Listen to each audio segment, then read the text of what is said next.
you ready?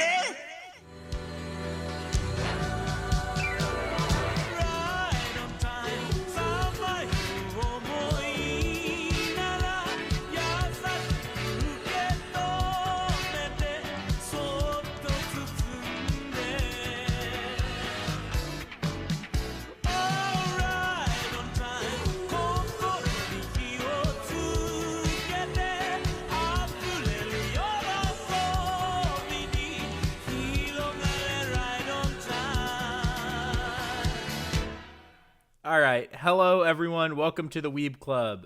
This is weekly 32. I have nothing interesting to say about this one. Yeah, let's just jump right into comments. You're hating on the number 32? Tell me one interesting thing about 32. No comment. Exactly. All right. Comments. So first, I do want to thank Ice King for his service to this country because he timestamped when the MHA discussion ended for people who didn't want to get like super spoiled. I appreciated that because I the reason I did the video thing was because like I could have gone and looked for the exact time, but like I needed to get it exported then, and I was thinking about it. I was like, we kind of giga spoiled this thing. Like it's kind of like I didn't even think about it until someone on the server asked like, "Hey, when do you stop talking about MHA spoilers?" And I was like, "Oh yeah, shit. I don't know." I don't know when the time. I was listening to it and I was like, "Wow, this is really bad." So I should just give people like a warning, right? And say like, "Hey, it's about like 20 minutes, so just skip when you get to it because otherwise you're gonna hate." I just didn't want a bunch of comments, you spoiled me on MHA. Because I do think we gave a bit of a warning before we really started talking about it, but like we don't stop, like we didn't give a way to go to after we stopped talking about it. So yeah. A lot of people were saying that they rewatched a good couple episodes, and some people were saying the episodes they rewatched. Yeah, I've seen a lot of those actually, which is neat. Yeah, I definitely was surprised how many people there are a fucking shitload of comments, like, because between like people saying what they rewatched and WattheWut being gone. Sorry, I interrupted you because I just like kept going. No, you're like, good. Jesus Christ. Yeah, it was actually a really good week for comments. One that I thought was interesting, how many people mentioned they rewatched it, was the Gurren Lagann backlog.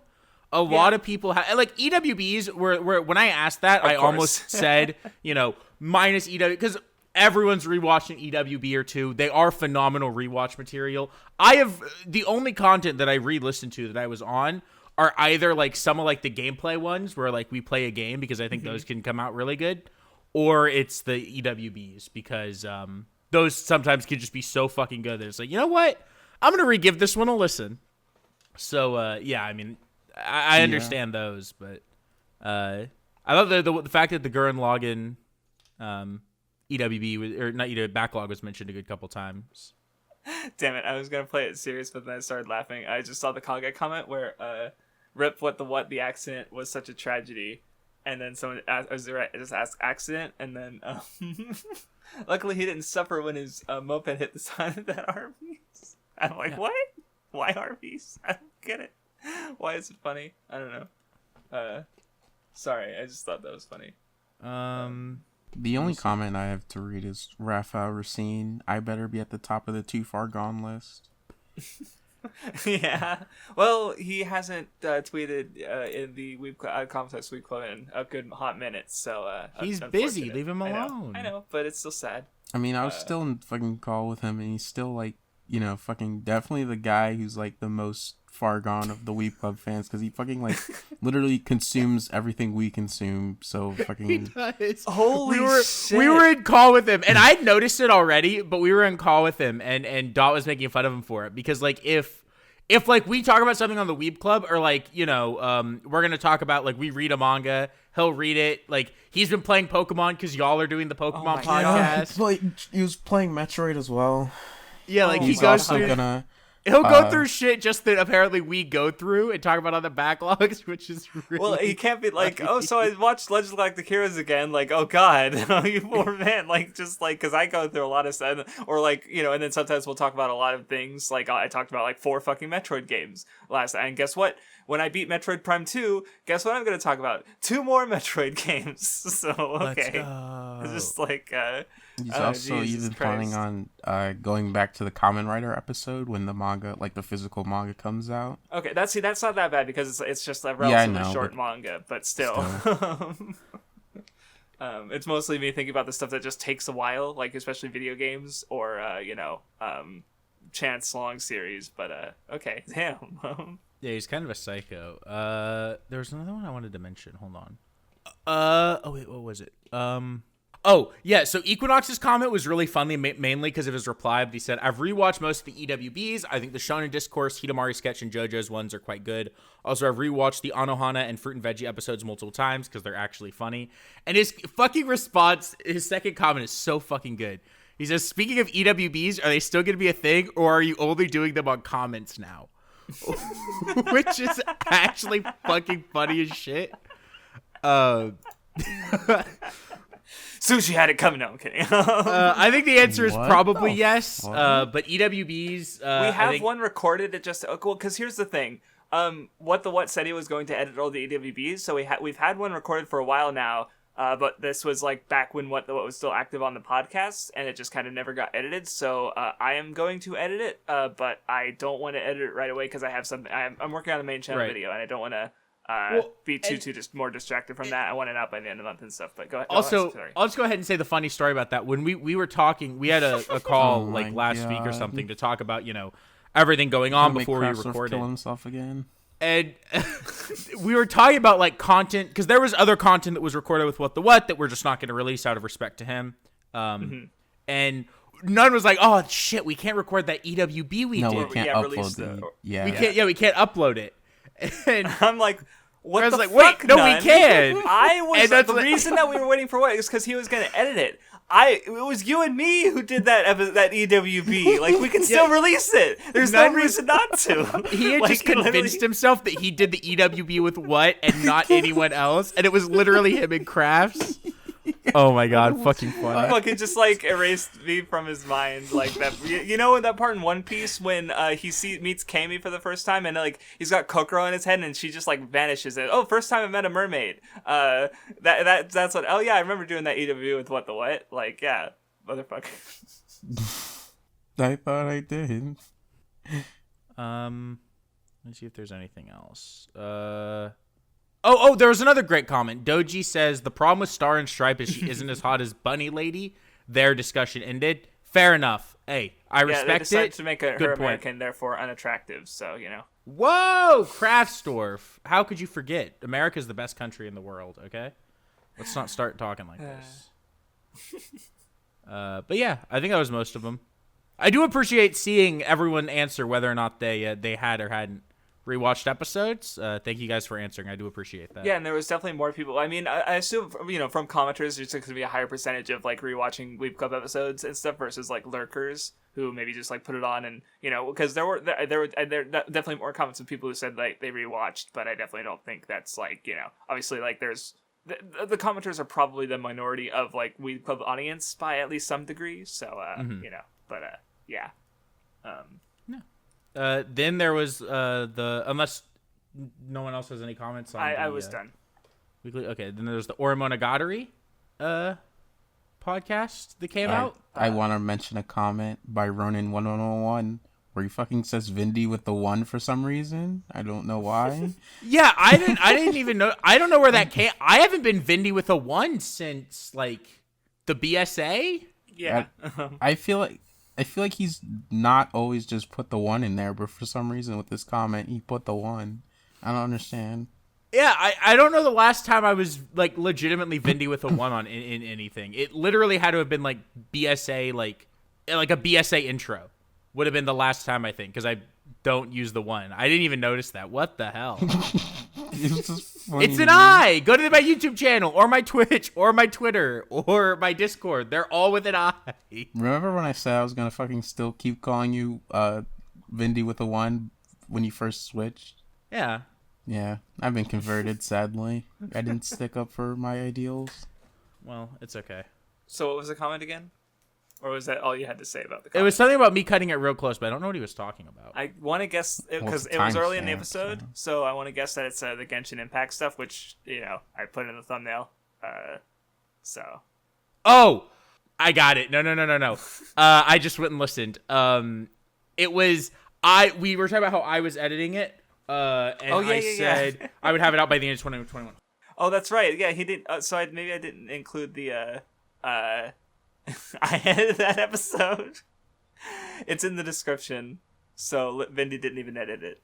Is the funny part? Is the punchline? Just let him pretend that everyone pretend that he did. Well, so what happened is we needed something to come out on Friday, and Vindy was going to edit the weekly. So he edited that, and we did an exchange. So it's not like Vindy isn't doing anything. It's just, but he did have that sitting on his computer for a while. Edit the weekly, which is longer. So. Right. So it's not like he's so lazy. Craftsdwarf is doing all the work. No, he edited the weekly, so it's we did an exchange so that way we could still have the content coming. I mean, he did hold off on the Monogatari for a good while, but whatever. He was busy with school until fairly recently, so I don't even blame him or anything. But yeah. Did you guys talk about Nisekoi for a really long time? Because of the nice Nisekoi discussion? Not for a really long time, but we did talk about it because it came up because of there was the Orekoi one shot that crossed over Ore Monogatari and Nisekoi, and there was like 2 chapters to it. So we talked about, and there was also one for Blue Spring Ride. So we talked about, or I talked about that one because I'd read Blue Spring Ride. And then we both had read Nisekoi, so we talked about we did spend a brief time talking about those crossover one shots, is because the Nisekoi one in particular is really good. So, see, I thought it'd be funny if you was saying nice Nisekoi discussion, not because it was a genuine compliment, but just poke fun at you guys talking about it for a really long time. I mean, we do Nisekoi is like when it comes to Battle Shonen, we have a select, especially Naruto comes up a lot because we all really like Nisekoi is the Naruto of the fucking romance series that we That's read. exactly, you saw where I was going with that, because it's 100% true, because I feel like we talk about Nisekoi a lot when romance comes up, because it's one thing that the Weeb Club, I'm pretty sure, you've read it, right? Yeah. Yeah, so it's one thing the Weeb Club's all read, and we all, like it to some degree at least. I don't think you like it as much as especially What and Vindy, but I'm pretty sure at least I just forgot exactly how much you liked it. Sad. I mean, yeah, not as much as What and Vindy, but I still do really like it. Mm-hmm. It's sad. All right, I'm back. Sorry. Yeah, we're done with unless you have any more comments to talk about.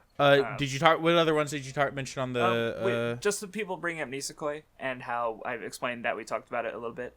Did we talk about Nisekoi a little bit? Yeah, because of the one shot. Oh, I guess we did. Yeah. Maybe we should do a Nisekoi podcast. All right. Tell us in the comments if you want a Nisekoi podcast. Maybe. That would be cool. But if enough people, I have a number in my head. No. Listen, I have a number in my head. All right.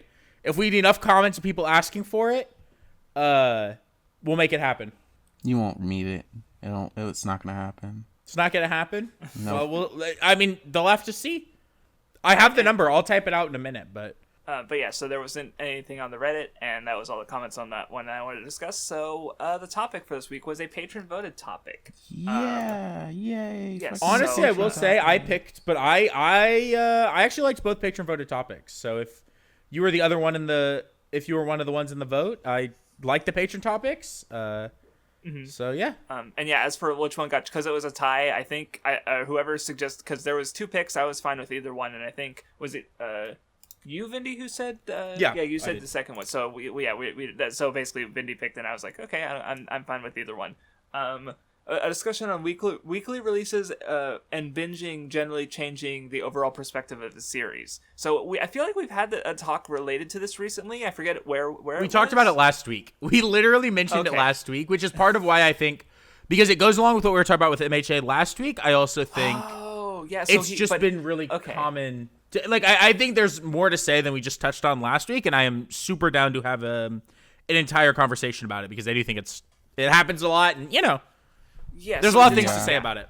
I guess to quickly summarize what happened last week is because there's just some shit going on in MHA where people are being really like last week or the week before last, they just being dumb and with a possible reveal, and then the chapter after that came out, and the reveal, like the supposed reveal, made a lot more sense, and people were freaking out for no reason. And I brought up a similar example of it happening in One Piece with earlier Wano, where time travel came up, and it's people are just being very reactionary and assuming the worst when And I was even thinking about, like, so here's a video concept that I never got to make, but I thought it would be really interesting to do, is to go back on, like, r/manga on Reddit or old 4chan archives and see what people were what people were saying back when, like, the Chimera Ant arc was going, and just looking at all the brain dead takes and seeing how many people were shitting on Chimera Ant and thinking it was the worst arc and that's really gone downhill after York knew. I still think you should do that. It's because because like, especially now looking back about with Chimera Ant arc, literally one of the most beloved arcs in any, manga ever, let alone, just Jump Battle Shonen specifically. Like, holy fuck, the Chimera Ant arc is really well liked. And just seeing people being stupid about it and having these really short-sighted brain dead takes on it, like, because I know that's what people are doing, because it's the mid 2000s to late, early 2010s. That's just what people were always doing. Hunter x Hunter didn't have the respect it does now back then. So it would just it'd be something to research, but it would just it's not like anything's changed. People are always just going to be very reactionary and short-sighted until they change their own mindsets. Which I'm trying to remember if I had any moments like that where I was. I have a bunch, actually. I know. I read Naruto, and back when it was coming out, like, I remember when the pain stuff happened. Keep in mind, this was past Craftsdwarf, who had literally skipped everything after the Chunin exams and got to part 2, but knew it happened through, like, Wikipedia and stuff. So, not a smart guy in the first place. But I was like, wow, the pain stuff is pretty cool. Oh, Naruto just talks him down? Lame. Bad. Talk no jutsu bad. Yeah, I think Talk no Jutsu is a big one that I think people who don't like it definitely comes from, because I think part of the problem with weekly reading is it's much easier when reading something weekly to form your own idea of what should happen, right? Mm-hmm. Like if I'm going through, and I guess this is also true with something that takes a long time to get through, so even Naruto in general, right? But if I'm reading something weekly, I spend a lot more time thinking about it from a lesser perspective than when I go through something at all, right? So I'll just even give the example of a 12-episode show, right? Or like anime, right? We watched Blue Period weekly. It took us 4 months. I had a lot of ideas about what could happen, what might happen, what I think's going to happen. But if I watch that in 2-3 days, it's actually just so much less time I'm thinking about the series that there's way less time for me to get my hopes up that X thing must happen. And so because there's less time of me thinking that this has to happen, because a lot of times I think what people do is they build up in their head what's going to happen. And then when that doesn't happen, they decide that it's bad just because they were wrong and it doesn't fit with their idea of what the series is. And so instead of changing their idea of what the series is, they change their idea of what the quality of the series is. They blame the series for them being wrong instead of thinking that they had a limited perspective on what was happening. No, I was just thinking about, like, imagine if Fist of the North Star. I mean, I don't think either of you guys have read or watched it, but, like, at the end of the first, like, major arc, because the main character's, like, trying to save, like, a woman he cares about, and he's got, like, a major, like, antagonist, like, rival character, and that's all resolved at the end of the first arc, basically. And so I just imagine people like, what? The story should have ended there. How does it keep going after this point? Like... Can't believe Jump extended series past where they should have ended yet again. Right? And it's just like with fucking Fist of the North Star, because like obviously people aren't really going to have that take because they're going to read like the first 6-8 volumes, I forget exactly when that happens, and realize, oh yeah, there's still like fucking 20 volumes to go. They're not going to be like, oh no, the story should have ended. And I mean, there is a point I do think some people think the story should have ended, or at least aren't as happy with the stuff after it, because like the main attack, like the big one that you hear about gets resolved, but there's more stuff after that. But I need to reread Fist of the North Star, especially now that it's got a new release with actual good scans. So, but it's just funny to think about how these series that are long over and people still having like these same or I think it was what he did a thread of like, if people talked about Shakespeare like they talk about Battle Shonen or something like that, and people were responding to that, and I remember that was really funny because it's. Anyway, I think that like.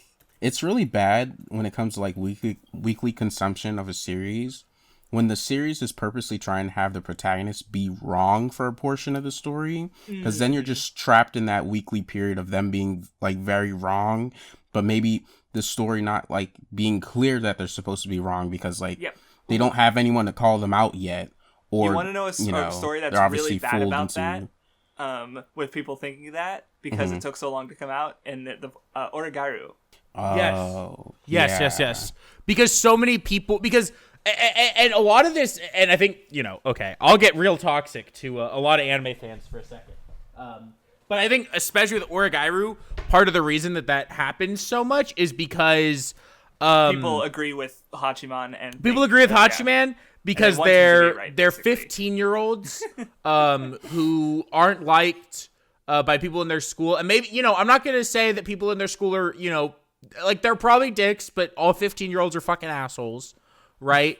But realistically, right, they probably, have some reasons that people don't like them, right? Like, just like Hachiman did, right? There were reasons people didn't like Hachiman. And so they see themselves in Hachiman, but Hachiman gives them a character where before the series tells them that he's wrong, it allows them to ignore their shitty behaviors. Right, and because he's correct. Yeah. It's definitely a very enabling thing for people to have that, yeah. Yeah, and so then when they're told that the character is wrong, they don't want to have to confront that they're wrong. Because, again, now they're probably 17, and they're still minors, and they're still dumb as fuck. So, it's just like, I think that's a good point about, like, the characters maybe being wrong, but not being, like, and not, the series not showing that they're wrong yet. Right, especially and people the way have Origairu does it specifically, where, like, he has, like, victories, and there's always, like, like, he, like, I remember with the tennis one, he sort of, like, won the battle but lost the war in a sense, and it's because like he's doing the right thing but the wrong way, so he has these victories that there's like a plus and a minus to them almost, and people like only focus on the plus, and what they're seeing his negative attributes as a plus because they see that maybe they have that in themselves, or they think there's a positive qualities when actually he's a fucking stupid child, right? So they're not looking at the whole picture, right? With him specifically, because I remember when maybe part of it was because like one, I was an adult when I watched Origairu like a year or so ago, and two, I knew like people like thought he was right when he was like, I knew that general like idea, because when I literally the series starts with him doing a monologue, and I'm just like, wow, listen to this fucking edgy child. Yeah, shut the up, amount of times I've seen, well, it's also crazy, right? So two things. For the amount of times I've seen people unironically post that monologue and act like that's like, like, his oh my god, reams a new asshole, slobbering. I would say the first thing that happens in the show is literally that he's told he's wrong for thinking like that. He literally, like, I remember noticing there was hypocrisy like from the conversation with his teacher, and like he's literally like being hypocritical, and because it's literally the first episode. It's literally all there in the first episode. You don't, but again, like, it's not even just weekly watching and just a show that came out over the course of like what 7-9 years, like between season 1 and season 3. Like it's also just maybe like not getting the point. But damn. Well, yeah, and I think the same thing happens almost with like, and the reason that, like, even then you'd still have these 17-year-olds, even though in the first scene an adult tells them that he's wrong, is because they're 17-year-olds and they think all adults are dog shit stupid and don't understand him because their mom grounded them because they failed their chemistry test. And it's like, dude, adults are smarter than you. Like, they just are. You're fucking 17. You don't know everything. No, Persona 5 was right.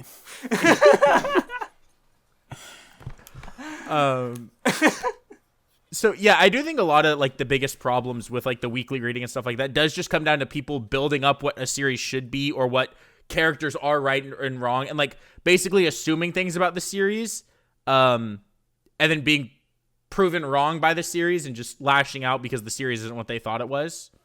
Yeah, I think that happened like really majorly with Promised Neverland. Back when like Emma decided she didn't want to kill the demons. Like, no, yeah, because like the first season came out and then people went to the manga and it's like, oh, like yeah, they don't, and especially like the way I mean, people, a lot of Stark fatigue in general. Like people just seem to not like the way the story went, even though it's fucking good.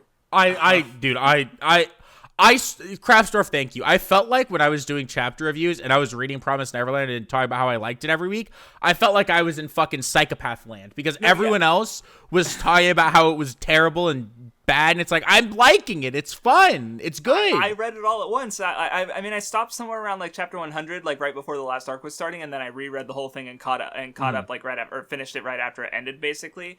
and like it was good. The last arc was really good. I thought the conflict was like if it was something I'd read like a year before and it was like finished, it might have been something I made a video on or something. It's good, but like yeah. Yeah, like I think it's kind of insane that people really think that it's like bad that Emma didn't want to kill the demons. Like I just don't even understand where that would come from when it's like they obviously spend time realizing that demons are, you know, sentient and they're not just fucking. Well, I mean, they obviously they're sentient, very but much, like yeah. There can be like humans, like they have their own families and their own lives and personalities. And not only that, but they literally established that the demons who like are keeping this evil system in place are the 1%, the rich and nobility, and most of the other demons are living in not good conditions where they like aren't even eating, you know, good humans and are literally becoming monsters because like the quality, like because they take on the qualities of what they eat. So by eating less good mass-produced humans, they're literally like becoming monsters and going out into the wild and just being little animals. And like they're like, oh yeah, just kill all of them. Like they're also being oppressed. Like they're, you know, just because they're above humans, sure, but they're not in a good spot at all. Like, did you guys miss that chapter? Just saying, kind of important, don't you think? Yeah, and it's just like one of those things where it's like if the fucking series like has emphasis on like family and like fucking like stuff like that, why would Emma fucking like literally see like two demons that are like, you know, the two demons she meets that like live together or whatever? Mm-hmm. Why would she, after like realizing that, also decide to just be like, yeah, I'm gonna fucking kill every demon and like all their families and stuff? Like she sees like child demons walking around with like adult demons and stuff like that, so it's just like, I don't know, I don't understand where that idea came from.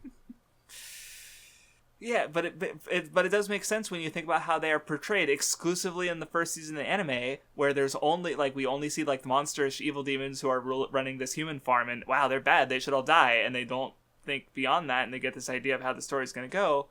And then but they don't change that, even though the story goes a different way with it. Well, so, I don't even think it's just from the anime, because like I feel like it was like mostly manga people who were like molding about the Emma. I was also kind of thinking about how even with the manga, people tend to say it's one of those series where like people tend to say like the first arc, you know, goes downhill after that. Yeah, a lot of people say it either goes downhill after the first arc or after Goldie Pond. Yeah, that's what I was gonna say. Goldie Pond is pretty well. And my problem with that idea of saying like it goes downhill after X arc is like, sure, even if Goldie Pond is my favorite arc, I wouldn't say that Promised Neverland goes downhill after it. No, yeah, because that implies that like it's not still good in the end, which it is. It just, I still enjoy Goldie Pond the most.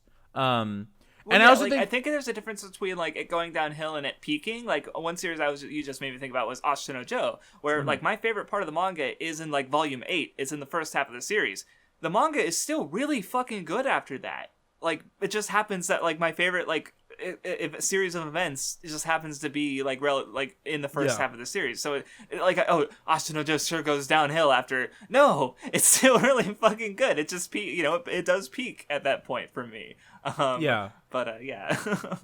And I also think, and this goes to the Promised Neverland stuff, I think it also applies to some other things where I think it applies as well to what we're talking about with Origairu, is I think people get way too hard in trying to shove their personal philosophy into media. Yes. And I think this shows up a lot with the topic of characters killing or not killing, where I think you have people who think that, you know, bad guys in media should be killed or should atone for their crimes, good guys should never kill, or bad guys. Killing is more likely, but because especially like, you know, being an American and just seeing how like vengeance is kind of like treated. You say that, but also I do think that like the counter argument to that, in terms of like people like heroes not killing, is superheroes, who a lot of them have very staunch no killing rules. Well, no, I mean, but I'm thinking about like I don't know, one take that really made me think about it was I mentioned this video before, the Pop Culture Detective video on male on male sexual assault, and they do kind of, and like one point they bring out is how like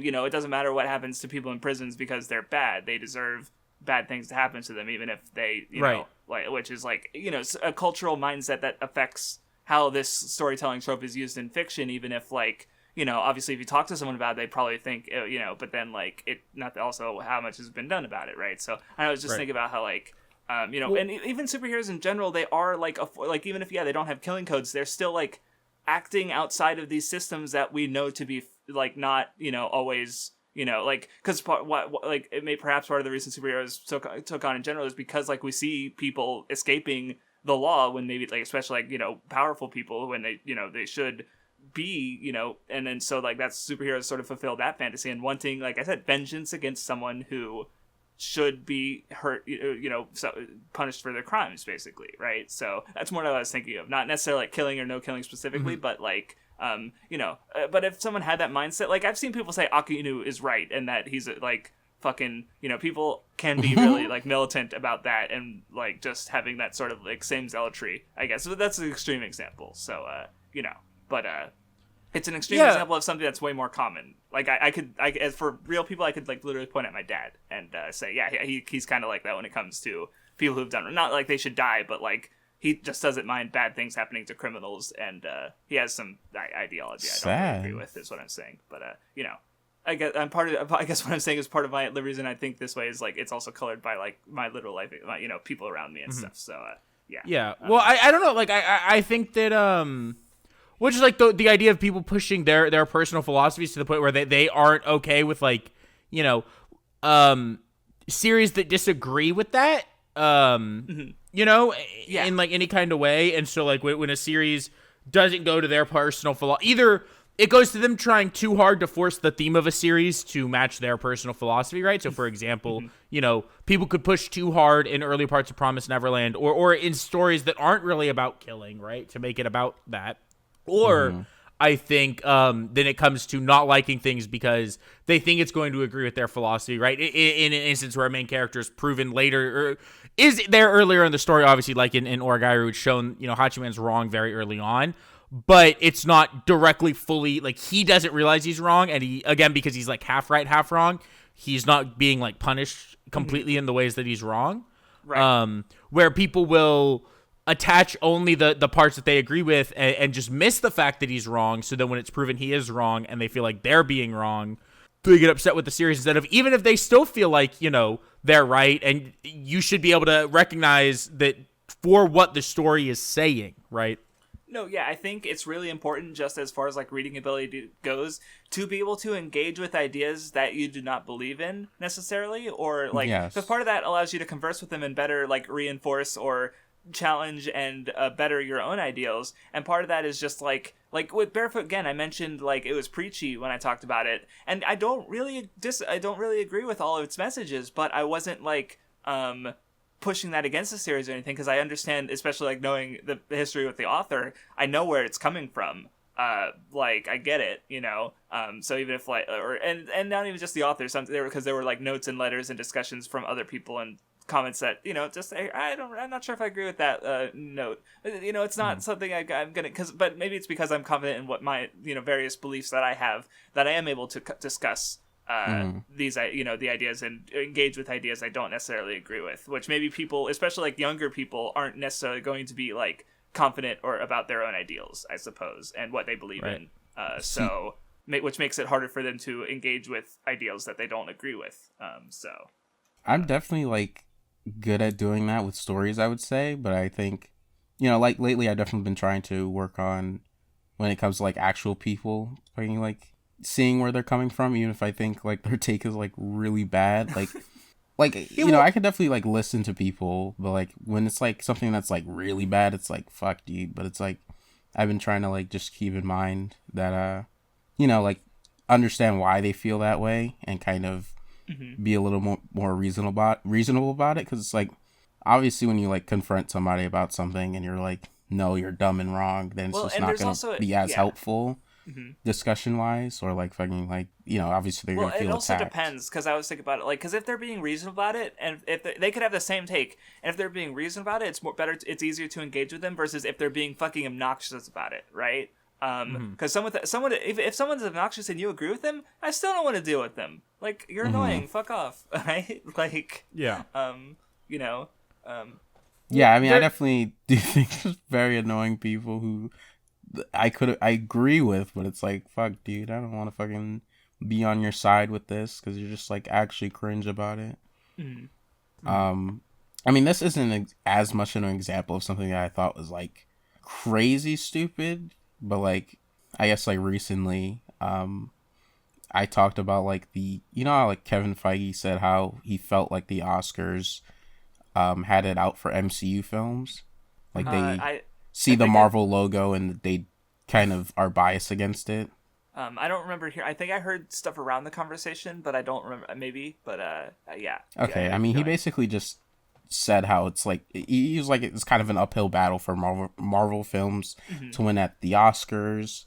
So he was like slightly disappointed that nothing really ever won, or maybe fucking like Black Panther did, or I think it almost won, but it didn't. Black right? Panther got a nomination. Yeah, it got a nomination, but I don't think it like actually won. Yeah, I'm pretty sure that was the closest anything got. But yeah, so like he was just basically like, felt a little disappointed about that. But like a lot of people like attacked that what he said and was like Marvel's MCU's dog shit and fucking like, and they were like bashing him for thinking that way. But it's like I can very much easily see why he would think that way, even if you disagree. Because like I did see counterpoints about like how. Even if, like, about how the Oscars, like, probably genuinely wouldn't be into Marvel films, which I can see that, but I do understand how he would see it differently because a lot of people do see the Marvel logo and, like, dismiss it. So it's, like, it's reasonable to think that he could think the Oscars are doing that, too, because there's definitely people who do that exist, and it's, like, there's no way everybody hasn't, like, seen some of those people.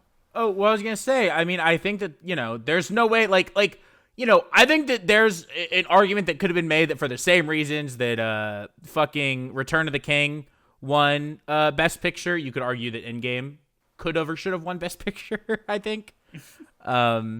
Just, like, I don't know, just... Well, yeah, I was going to bring up how about... Because I remember I did watch the older Lindsay Ellis video on Oscar bait, and she did kind of mention how, the Oscars having... popular films again in the more recent years, like there was a period where they didn't really do that as much because just because like they'd want to have like an Oscar, they want having that award to be valuable, right? So if it just becomes a popularity contest, that wouldn't mean much to movies that have an Oscar. So like but also like if they don't include popular movies at all, no one's gonna get what is that movie? I don't fucking care. I don't know what movies these are competing for awards. I'm not gonna watch the Oscars. They need like a mix of both. So I can understand both why like the Oscars might push away from especially the most popular movies, right? Because obviously like Mad Max Fury Road won a lot of Oscars, which is pretty notable because when was the last time such a popular movie also was such won that many awards, right? And but that hasn't really happened with the MCU whatsoever, yeah, and like again, like so I guess what I'm saying is I can understand where he's coming from, but I also understand like what the deal with the Oscars specifically is with popular movies. So to a degree. I get where they're coming from, and it is also like certain movies are definitely very much enhanced by having like kept up with the entire MCU, and that's just kind of like unreasonable to expect of an award show. Because like, I do think the movies are like made to be enjoyable on their own, like some of them especially are, but it's like I still think they're very much enhanced by like other movies, like Homecoming, for example. I think it's like vastly better with other movies, having seen other movies. Civil War, right? It's the Iron Man movies as well, of course, right? Some other things, yeah. So it's like I definitely get why it would like kind of downgrade some movies, especially when there's characters in them that you haven't you don't really know them. Right, like if you watch the new Spider-Man movie without having watched any of the other non-Spider-Man MCU movies, and it's like you don't know, like if you didn't watch Endgame, you don't, or Infinity War, you don't know anything about like Doctor Strange and Spider-Man's relationship. So you're like, okay, sure, you just gotta have to roll with it. That's like part of why I understand why the Oscars genuinely might not pick a Marvel film. So like, that's why I don't disagree with like why people the kind of conversation I had about it. But I still see why Kevin Feige said that, and it's not like a fucking like blasphemous thing to feel, mm-hmm. especially when it's just kind of his like personal feelings and he wasn't like attacking the Oscars or anything. No, yeah, that seems like a very reasonable thing to say, and in that case, it sounds like people are only jumping on it because they dislike the Marvel movies and will just take any reason they can to. I can link the specific thing just so like if somebody wants to check out like how he worded it and stuff, because I definitely don't think it sounds like attacking or like pretentious or anything. It just like kind of sounds like he personally wants to win it.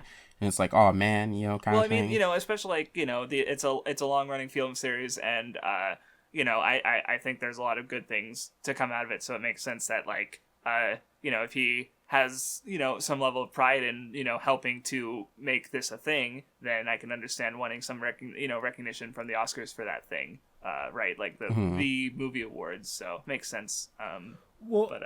Yeah. Also, I mean, to touch on never mind. That's not what I was gonna say. We're about. I was gonna transition it back into the topic. I did want to go back into the topic. Let me do the transition because I have a good one. Decent discussion, but still. No, it was a good tangent, but I want to transition it back to the topic, and I know how I'm going to. I've been thinking about this for like 5 minutes. So, okay. I think just like what we're talking about with like weekly and like binging, I think also exists with long running series where it's not things like the MCU is a good example, right? Mm-hmm. Where because it's been all these movies going on for 13 years now or whatever, right? Of these movies coming out, I think the same thing happens with like long running game series, right? It can happen a lot with. So yeah, I was gonna bring up specifically Kingdom Hearts because I think that that's really interesting for a bunch of reasons. One of which obviously being that a lot of the games aren't numbered, so there are people who thought they didn't have to play them, right? Actually, which is just wrong. But you reminded me because I was talking to a former coworker once, and he was like, "Man, Kingdom Hearts 1 and 2 came out, but what about 3?" And I was like, "3's coming out. Like there was recently new information about it." But I wish I knew as much as I did now because I would have said like, if you haven't played all these other Kingdom Hearts games, you're going to be confused as fuck. Yeah, because, no idea what's going on. Right. Well, or especially what's helpful to know is like I think when probably Vindy said it where it's like Chain of Memories is more of Kingdom Hearts 2 is more of a sequel to Chain of Memories than it is Kingdom Hearts 1, right? Yeah. The one game that came out in between them. So it's like that just knowing that helped me frame just how Kingdom Hearts works as a franchise because there's 1, 2, and 3. But it doesn't work like that, right? Which is a good comparison to MCU because there's Iron Man 1, 2, and 3, but there's another movie you have to watch in between there called The Avengers. And if you haven't watched that, then you're going to be missing a huge part out of Iron Man 3, right? Yeah, the other thing I was going to say about Kingdom Hearts isn't just like the number, is that I think a lot of people have issues with 3, and I think a lot of it does come from. Because I think as someone who binged through the series, and I did have to wait for 3, but I only had to wait like 6 months in between when I caught up to the series and 3 came out. And I personally think 3 gave me everything that I wanted from the series, right? Everything I wanted from that game, 3 gave me. But I think for people who'd been playing the series and caught up on it, and obviously played 2 in 2005 when Xehanort first shows up as like an antagonist, they probably had these huge ideas for how things were going to go down, and that's like another example where they're building up their expectations for something for so long, right? As long as people build up their expectations for some, like when Naruto's going, or like with One Piece, right? Like people are going to be so disappointed no matter what it is when the One Piece is actually revealed, because they've been building it up in their heads for 20 years. It's going to be this, right? And I actually think it's part of the problem with like theorists, like people who do theories on stuff, is when you make everything you do with a series about theories, right? And about, okay, well, this means this and this means this. You decide that this is the most credible theory. And if that's not true, you blame the series for you being wrong. Right. Instead of blaming the theory crafting itself and the fact that you are creating a theory at the end of the day, which is something that is like never going to be proven to it's never going to be exactly accurate. I have an example, but go ahead. And so they're going to blame One Piece, right? When their theories about Vegapunk or what the One Piece is, right? And things like that, they're going to be proven to be wrong, and people are going to lash out at the series purely because like they don't have like the mental or like the emotional maturity to recognize that like I'm making a theory. There's a higher chance, no matter how much evidence I can bullshit find for this, there's more evidence, or there's like as much evidence as I can find. There's never 100% that it's going to be true, and there's probably more evidence that I don't see especially like thematically, because that's the thing these theorists never include. Almost Also, right, never, or the themes of what's going on. A lot of them definitely. I say almost never because I'm thinking of like my Hunter x Hunter theory video, right, where I'm talking about people who make everything they talk about with One Piece and all these other things being the theories. So they're always just going to be proven wrong, and they're going to lash out at the series because they're wrong instead of. I have an example of that, or allegedly, like I heard this like secondhand from someone just on my started explaining it just casually. So the guy who made that like fucking 6-hour like One Piece went downhill video that nobody likes because it has a major dislike issue, Dritz the Theorist. Apparently during Whole Cake Island, he was actually enjoying it for a good while. But it started to go a direction he didn't like, and like you said, he didn't have the emotional maturity to like reconcile that, and so he's kind of been on a One Piece hate train since, because and so then he made a fucking 6-hour video about why One Piece has gone downhill, basically how it was good, so yeah, like he's basically everything you just said, Vindy. I love how a lot of these like series people bash, they like loved it, and then it's like a single arc they just decide to hate it, like they just hate the whole thing because of one arc. But and that's the thing is because I was reading Fairy Tail and then Horatio Sace happened and I was like, wow, I hated that. Yeah, and a lot of times the reason they hate the arc is the same thing as that, right? Where it's they've decided that, it could be they decide this is what it should be, right? Like you could even do this with the MCU, right? Say someone really likes the Iron Man movies and they decide this is what the MCU should be, right? It is exactly what these Iron Man movies are. And then you get, ones that are a little bit different, right? Like something like, even like Guardians of the Galaxy or something like Ant-Man, right? Which is a pretty unpopular one that's like mainly a heist movie, right? And I'm not going to say Ant-Man's amazing, but, I would honestly say it's probably pretty close in quality in my mind between like Ant-Man and Iron Man 1, but one's, a very traditional superhero movie in terms of like how it's structured. It's like an action movie. And another one's a fucking heist movie. You know what I mean? Like they're very different in how they're formatted. But because people decide this is how this has to be, One Piece is another great example, right? Whole Cake is as an arc. I love it, but it's very different, right? From something like Alabasta or... Well, I think the fact, because people are like, expect how a One Piece arc goes, where it's like, it builds up to the big climax and all the one-on-one fights, and then that happens, and then the arc's basically over, and you start getting the fallen action. But then, like, the big climax happens with the cake, and then... Actually, no, we're like a little more than halfway in the arc. We still got a long-ass climax to go, and I think people were really, like, didn't expect the story to go in that direction, and it did, well, and, because even how in general had a lot of negative, and even how the climax plays out, because I feel like it was also a very common, and this also has to do with people, binging it, catching up, and then weekly reading, and so the brain rot that early sets in, but, like, where people were expecting, maybe all these fights, but there's only one fight in Whole Cake, and then the rest of it is Sanji making a cake and the Thousand Sunny running. And right. I, as like an idea for a climax, love that. I love that Luffy has to have this fight for his personal growth, so but no one else can fight, so they're just on the run. And really, they're biding their time for Sanji to do his thing and Luffy to do his thing, and all they're trying to do is survive, and it's great. Yeah, like, what the fuck? It's Big Mom, one of the emperors of the sea. Like, oh yeah, just one-on-one. No, it is goal. Objective: survive. That is the goal. The only thing that would have been cooler is like a Thanos style moment, or not cooler, but like it's literally like close, like basically having like a Thanos moment where like Big Mom jumps on the Sunny, takes out all the Straw Hats on her own. You know what I mean? Like that's like the level that like the story's at. So it's fucking sick. Well, and especially like the moment of just like people like having an idea of how the story would go, and is the very infamous Dead End Funeral, was it called, or Dead End? I forget what it's called. There was the musical number where that ended chapter ended with the Sunny apparently getting destroyed, and then you had a fucking like 2-week break, so you had 2 weeks of people going like, oh, fuck, because that was a great ass chapter. And with a really striking ending, and then it just turns out everything, the Straw Hats are fine. Then the next chapter happens, and like I remember, I even like because I was doing Curious Cat at the time, and I still mentioned that chapter. That chapter was really good because I liked how the music was done. It's just a really fucking good chapter, and someone was like, "Wait, you still like it, even knowing that the Straw Hats didn't die, like lose at the end of it?" And I was like, "That wasn't why I liked the chapter.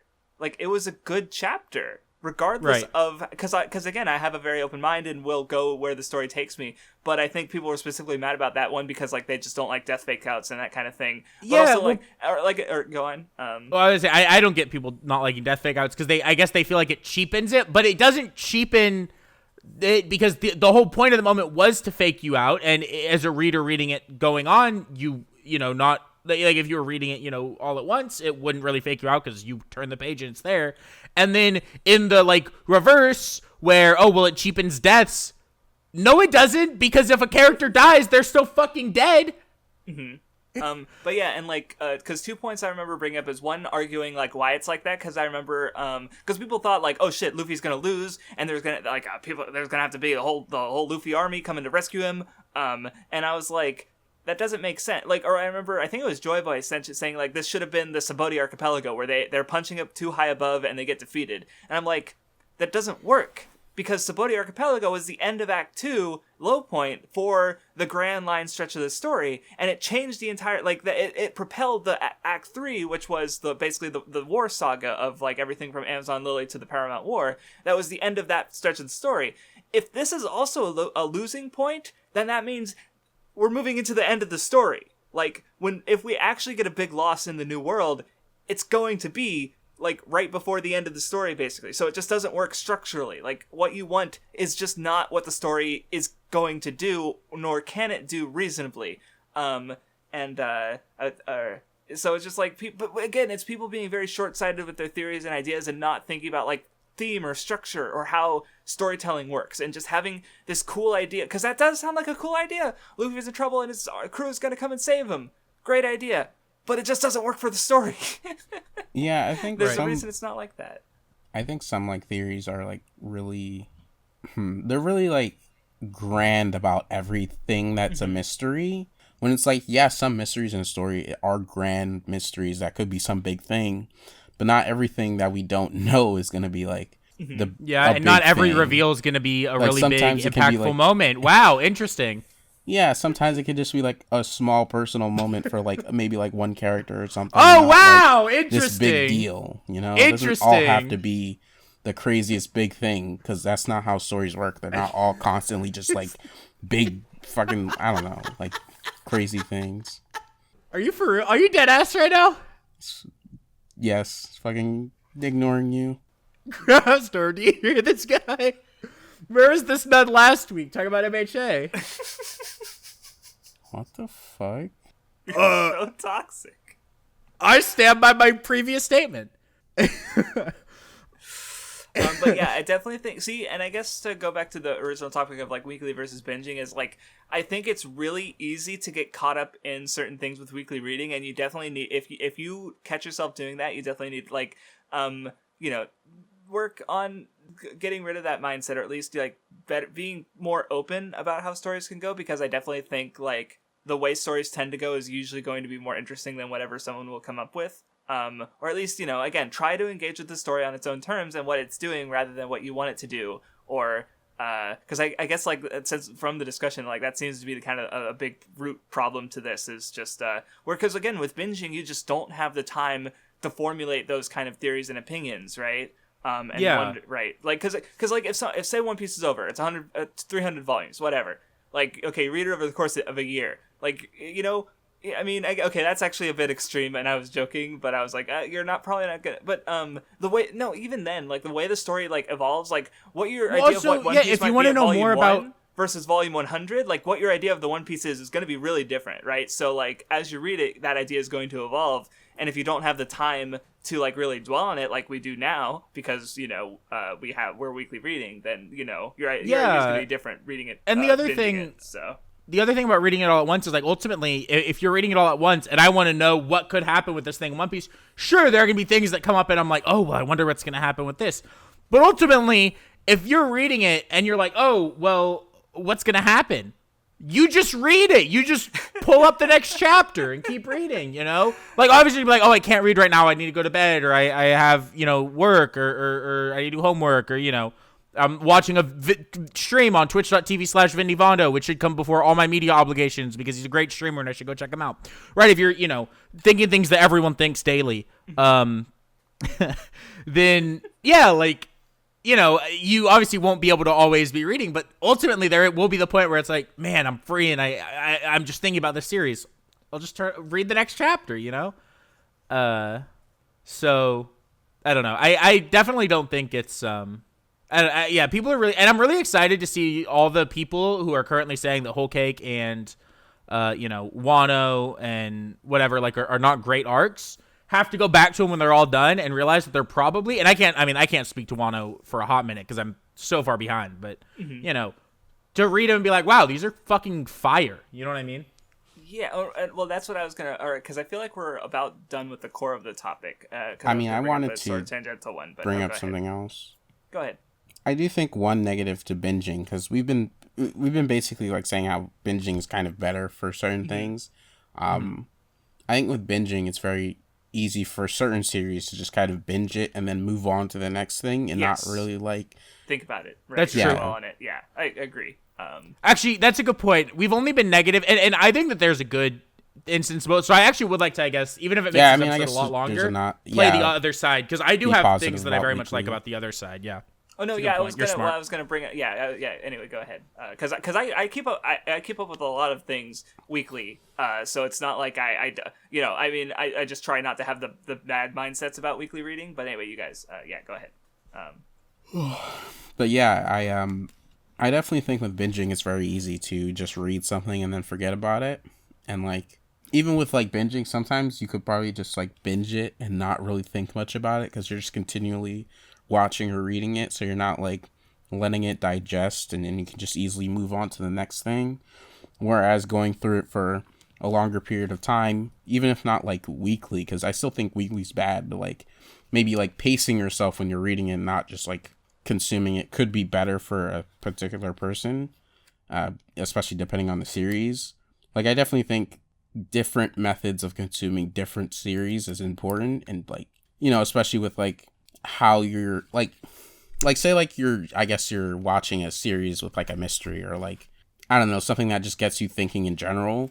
Once something big happens and it's kind of something on your mind, maybe you should pause your watching possibly and just think about it and kind of, or even go and back, then continue later. Not reread the whole thing, but skim back through some other stuff. If you because I remember one example of me being a cringer with the weekly series. I won't spoil it, but I'll say the series. It's History's Strongest Disciple Kenichi. There was a reveal that happened towards the end of the series that made me confused about how a certain that subplot had worked out basically. And I'm thinking about it now, and it's Kenichi was a series I caught up to it. And I was reading weekly, and but I also I still wasn't dwelling on it or discussing a lot. I had one person I talked about it a bit, but it was I think because I guess it's not really what's the word? Maybe it might be more likely to happen with binging if you're not talking about it. But it could also happen weekly, is what I'm trying to say. Where if you're not thinking about what you consume, that you can just kind of forget things and not dwell on them and be lost at times. So. That just happened to me with that series, and so I guess, or what I was going to suggest is one way that I'm going to try and not have that happen is with series is that I read weekly. I might try to reread them when they're over, when big arcs are ending. And I'm going to first do that with Black Clover, because it's currently got a big arc going, and when that arc ends, I'm going to try and either reread the whole series or just reread that arc, and but that's still extra time taken, because I'm sure we all have big backlogs, and it's well, do you want to spend the time to go through this other series again when you could be checking out new stuff, right? But obviously it varies from person to person and from series to series with what are you interested in, right? I do definitely think with binging, even though it can have some of the problems of weekly, there is still ultimately more control there, which is kind of why I would say we're overall more positive on binging, because you don't necessarily have to just straight up keep watching it. You can take breaks and decide what you think is best. But there is that pitfall of binging where you just forget things because you're just continually consuming it and not thinking about it. And right, and binging can make it feel more maybe not as attached to it because you didn't spend as much time with it. I don't know. Well, binging can also make it feel more like you're you're going through it to add it to, completed, right? To add to my mal or something, right? Because you do or it, even just you move make on the to tick. the next thing. That's right? what I mean. You do it, you make the tick, and you move on to the next thing. Yeah, it is also can be Which like a I competition find with myself- others of yeah. like, look how fast I watched or read this thing, you know? Yeah, well, see, for me, it's more of a like I have so many things to get to that like if I don't keep if I don't keep moving, then I get overwhelmed, and I'm like, oh, like how many years have I been doing the favorites rewatched, right? Like, it's but they're all, but like at least I will say like at least with rewatching or rereading something, like by nature I am like thinking about it more by going through it again.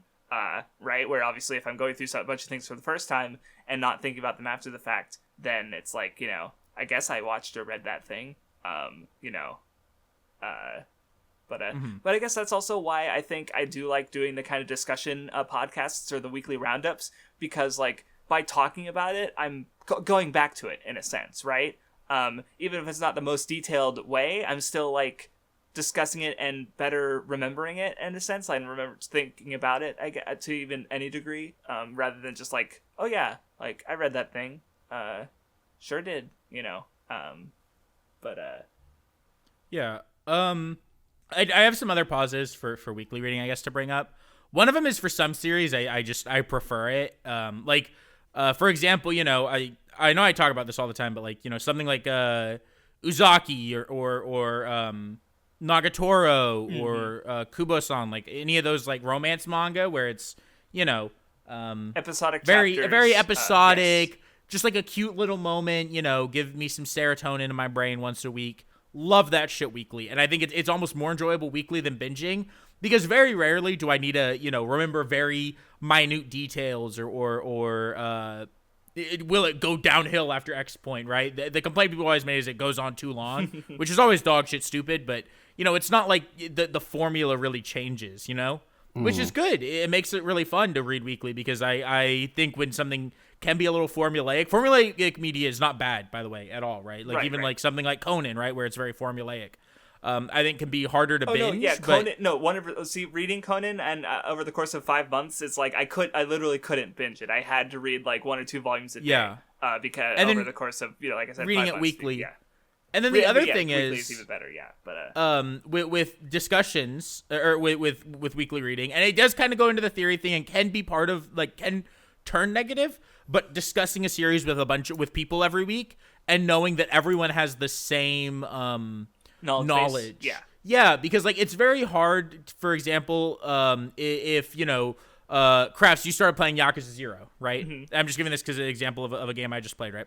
Or Baki, right, which I just read, and you want to talk about it to me at the end of part 2. I can have that conversation, but it's very hard for me to. No, it's always it's a much harder conversation for me than it is for you, right? Because we're talking about it where I have much more knowledge about the series, and so I'm trying not to spoil or ruin your enjoyment, but still not just like kind of shut you down and just like say nothing because I don't. You know what I mean? It's definitely hard to talk about something where like they've experienced more, but or vice versa. If we're both caught up on One Piece, we can have a conversation at, theoretically the same knowledge base, where if you say something to me that maybe I forgot or I don't know, you're not actually spoiling the series for me, right? You're just reminding me of X thing. And vice versa, because I've had moments like, because I can think of a moment where I reminded you of a detail that you'd slipped your mind, and I've talked to people and you and been reminded of things, and it's just a normal part of the conversation, right? But and so that being able to converse with people about a series that's going on. And then the interesting part is also that discussion then can change week to week, where you have something to talk about the series every week, right? It's why One Piece podcasts exist, right? Every week you have something new to talk about, as well as, everyone's on the same level of knowledge, which makes that really interesting and fun to talk about and be part of a community for, right? Obviously that can turn negative when, people start using that to have bad discussions or to do things like theories, but for the most part, I think that discussion aspect to weekly reading doesn't exist with binging, because then the conversation becomes, hey, did you read fucking, I don't know, like some manga, right? And they're like, oh yeah, I read that like 2 years ago. Mm-hmm. And then you kind of talk about it, but they read it so long ago, and just go back to listen to like Hyoka episode or one of those where it's just been a while since I consumed the thing, so it's hard for me to talk about it. Yeah, just And so I think, a lot of the times that can be, a very huge benefit to weekly reading, right?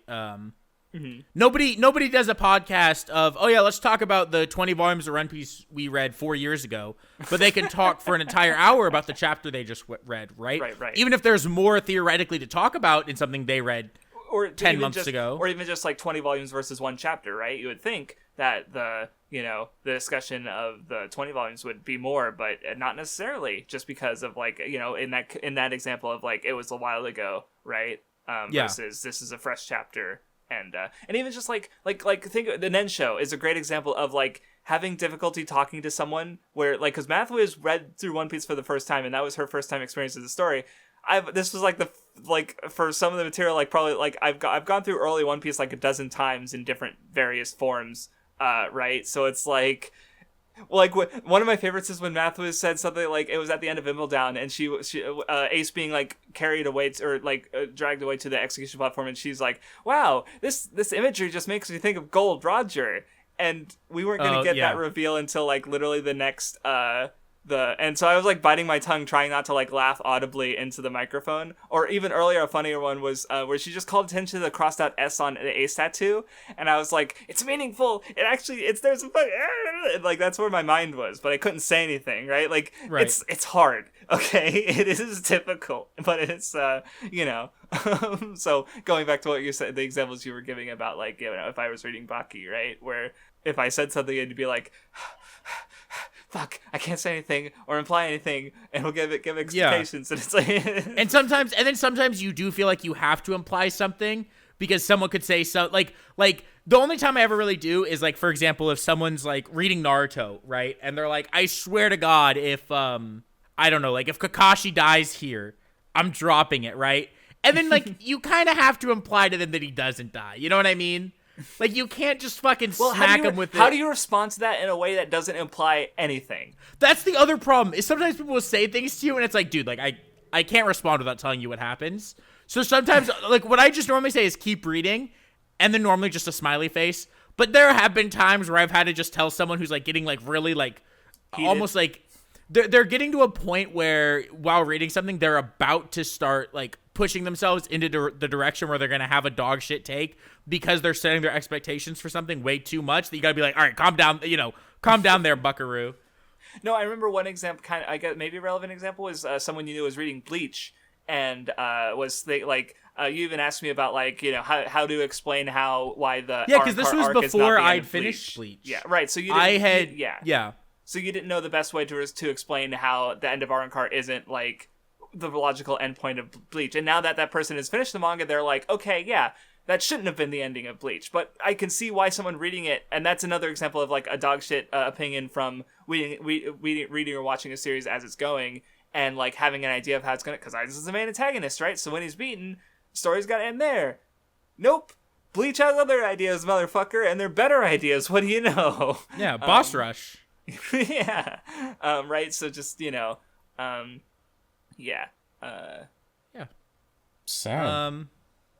All right. But yeah, I guess like just for final thoughts, it's like, yeah, try to avoid the example negative ones that people tend to do, and just be more open is my general advice. And but yeah, and I would say like don't shy away from weekly reading, because again, I read a lot of series, but I guess like I don't know, be prepared, like think about it again, like, or consider rereading it down the line, if not right away, like later, so find a way to not just consume product and move on to different product, right? Find a way to engage with it in a way that will make it stick with you in some way, right? So that way, as long as you think, especially if you think it's good or noteworthy, or like it's something you could like or something, I don't know.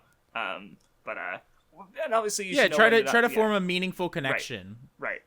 I guess my final thoughts essentially would just be I think that both weekly reading and binging have positives and negatives. I think even if we were much more positive to binging, I actually don't think one is necessarily better than the other. I think it's all about how you, a lot of it is how you personally engage with art. And then a lot of it's also going to be, what's best for that specific series.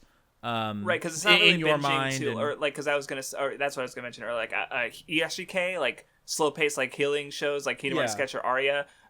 I've watched Hinamari Sketch 4 times. The closest I got to binging it was watching like 2 or 3 episodes a day for the Weeb Club because I had to watch it in time for a backlog recording. Other than that, I only ever watched like 1 a day, maybe a little bit more, but very slow watching. Or another one I think is good for slower paced watching is like Precure or like Super Sentai, again, episodic shows, or like Conan is another one where it's just like better to engage with it slower just because it's so especially Conan. I felt like my issue with reading Conan and trying to binge it was that like there's just so much information because every 3 chapters will give you your brain starts to hurt. Yeah, like a murder mystery with a shitload of details they have to remember, and then they'll explain them all to you. 3 to 5 new characters who've never shown up before. At least one of them usually dies. Like it's dense, right? It's so and it's episodic, so it gets kind of hard to like read a lot. For me, it was kind of hard to read a lot of. Maybe watching it would be differently because I did watch one of the Conan movies and it was kind of neat.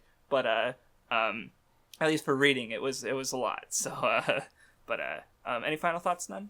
I mean, earlier I wanted to bring up how with like reading romance series or whatever, or like stuff like Nagatoro weekly. I do basically agree with Vindy, though. I like to let there be like at least a tiny small batch of chapters rather than a weekly thing, but I do definitely get why just straight up weekly can be good for those series or for certain series that people, everybody has a series they could probably find or a particular kind of series they feel like it adds to being consumed weekly. But I just think I think the culture of like consuming a lot of things weekly is just kind of bad because like I don't think everything works for weekly and it doesn't work for everyone, but like I think because of like the whole seasonal anime thing, everyone's doing it, whereas like I just don't think it fits everyone, and it would be better if some people could be like a little bit better about it and like think about the idea of maybe not instead of doing what everybody else is doing.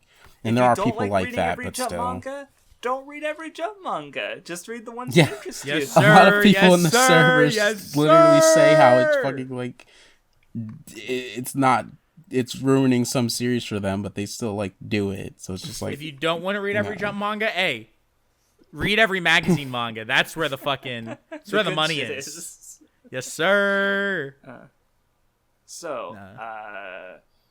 We finished Blue Period. Oh my god! Oh my goodness gracious me! What an anime! Oh yeah, it was a good fucking show.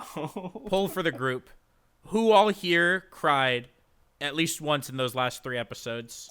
I do not. Maybe I think I might have gotten a little teary-eyed, but at the very least, I was very like I don't know, glad the way. Okay, so one of us. Okay,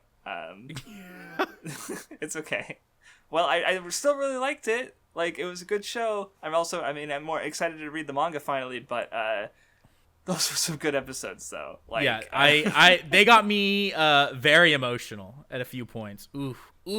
Yeah, I do think they're a very good batch of episodes. I was pogging and God. Okay, do we want to take it, I guess, episode by episode, or just talk about them? I just want to talk about just like all randomly. Of them. Okay. We should probably start though with the episode 10, with the Yuka stuff, just because then everything else we can tie into the exam, but I think starting with her stuff makes sense. Right. Either way. Because that was just their interactions are good, and seeing a lot more of her and Ryuji and have their interactions and sexual tension that was through the roof. Well, I think learning more about her was really interesting, and seeing them become closer was really nice. Because you can tell that they're definitely reaching the point where they are friends, even if they don't. Right, because Ryuji was one of the first characters we were introduced to, but they, and even though they know each other and came from the same school, they haven't had the most friendly of relationships, right?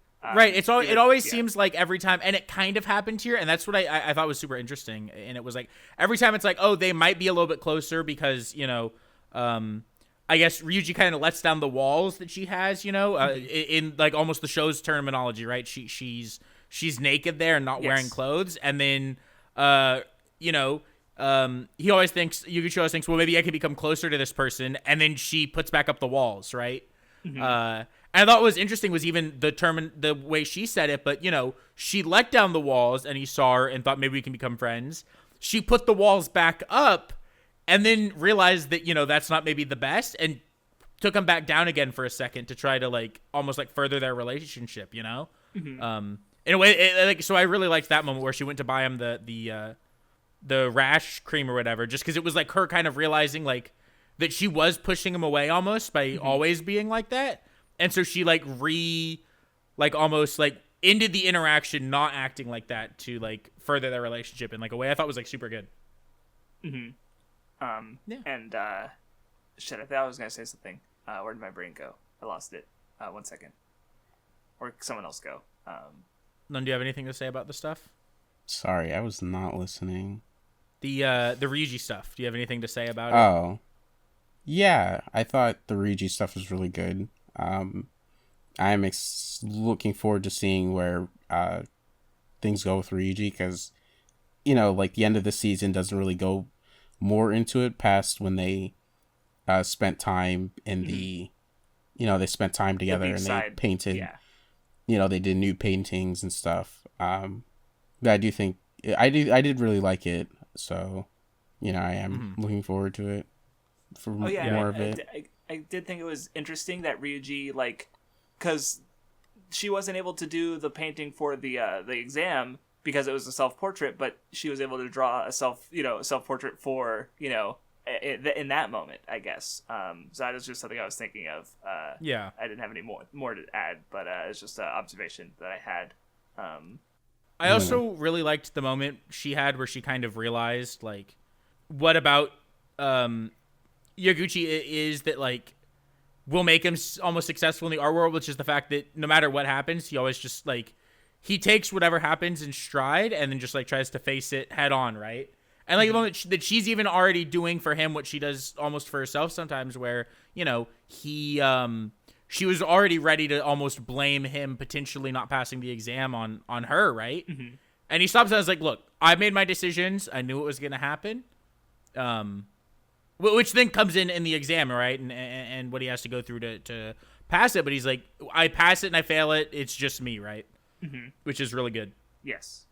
So yeah, moving on to those last 2 episodes. With boy. Whew. Very pog, yeah. Yeah, I was definitely like when he was, really suffering from the effects of his stress and, like, literally, like, unable to do anything. I was like, no. Like, well, obviously, he recovered a bit, and then, like, when that episode ends with him, like, passed out, oh my god, I would have shit myself if I had to wait a week, dude. I wouldn't have been able to do it. I would have had to watch the next episode. Oh my god. And then the second to last episode ends with him fucking pouring the turpentine onto his fucking sketchbook. And I'm like, what are you doing? Are you okay? Like, what's going on? Like, both of those episodes ended in ways where I'm just like, okay, I'm glad that we're gonna just watch all of them before the next recording. Because, Yeah. Let me think. The first moment that made me super pogged up in the exam, actually, was when he kind of realized, like, because he takes that nap, right, and he wakes up, he's like, fuck, I'm behind everyone. And then he's like, well, you know what, that's where I always am, like, that's, yes. I'm behind everyone anyways. Like, I love that, like, that moment is so good, where he's just like, fuck it, I'm already behind everyone, let's fucking send it, is so good.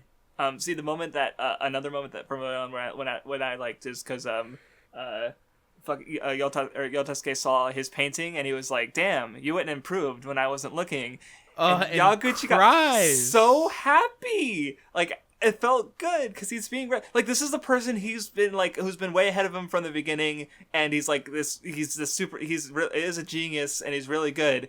And that person is recognizing him and how much he's grown and how, like, good he is as an artist. And it's like, yeah, let's go. So it was good. That was a good moment. I was so, and I love the idea that, like, the first one was a self-portrait, and then the second one is a nude model. So then they have to. It's more about, like, how do you see yourself versus how you see others. Well, it was almost what were because you the gonna way say? even what he realized was that it was how you see yourself through others. Oh, right. right. That's now. I Like remember both that are how was you the- see yourself, but it was that like, how do you see yourself by like seeing other people almost? And I thought that was like super cool, and then it just ended up being just like pogged up, you know. And I was So- also really glad to see, like, his mom was crying, his friends were super happy for him, like, I'm super happy God. for him. It's, That's what got me is when he called his parents to tell him, and his mom was crying and handed the phone to his dad, and his dad said congratulations. I was crying. That shit got me. Yeah.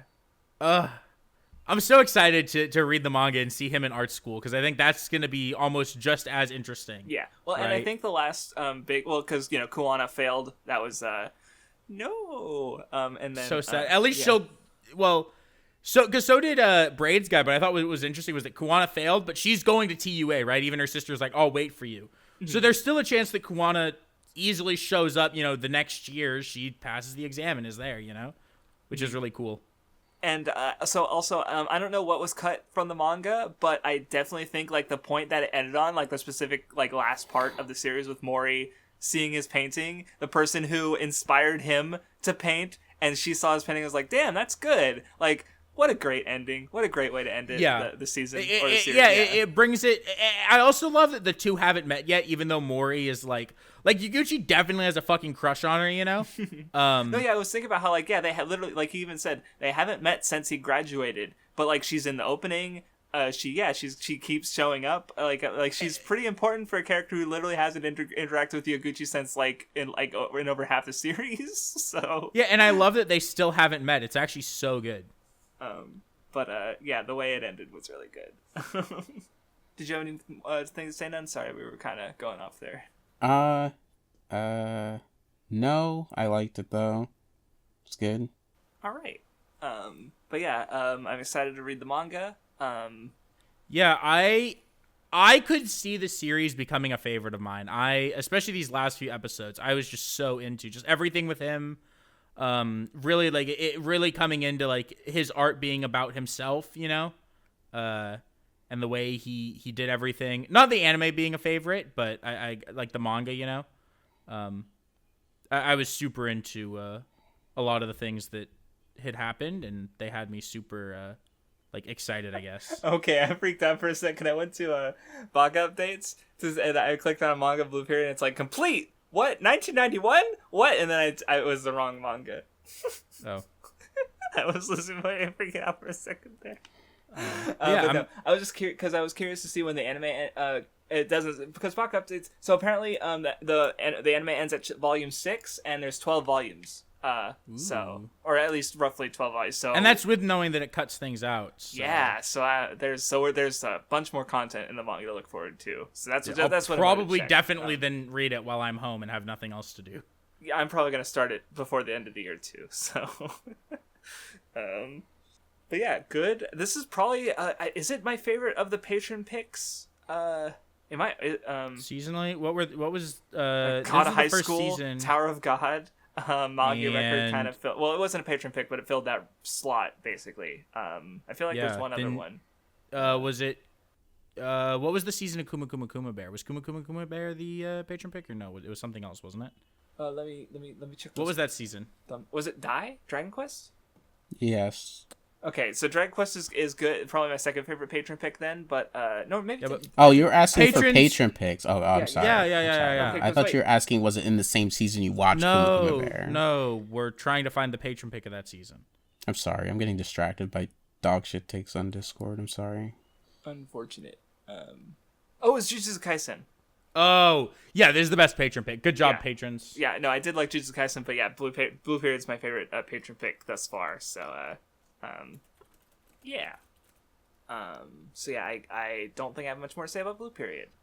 Nope, me neither. I like it a lot. It's super pog. It had me very excited and happy watching it. What have you been Weekly up to? roundup. None? Manji. I'm thinking of what I can talk about because I always can't talk about fucking Spider-Man. I mean, I guess we'll talk about the 2 Venom movies I watched. Okay. I've only seen Grossly the first one, overhated. Actually, grossly overhated. It's kind of insane how much people are like actively hating on those two movies, because it's like, I guess if you just thought it was boring for whatever reason, that's I fine. thought the first but one was kind of boring, so How? He has sex with the suit. okay, that was like a couple minutes. It's funny. It's fucking 2 have you seen it, Vindy? No. Oh, I've sent that GIF to enough people that I've seen that GIF for like a movie's runtime worth of like length. All right, go But ahead. I thought that like Venom's personality in the movie was actually like insanely good. Like Venom as in the actual symbiote, not like I just mean Venom the character, not Venom like The as two of in them, both yeah. his personality is like actually really good.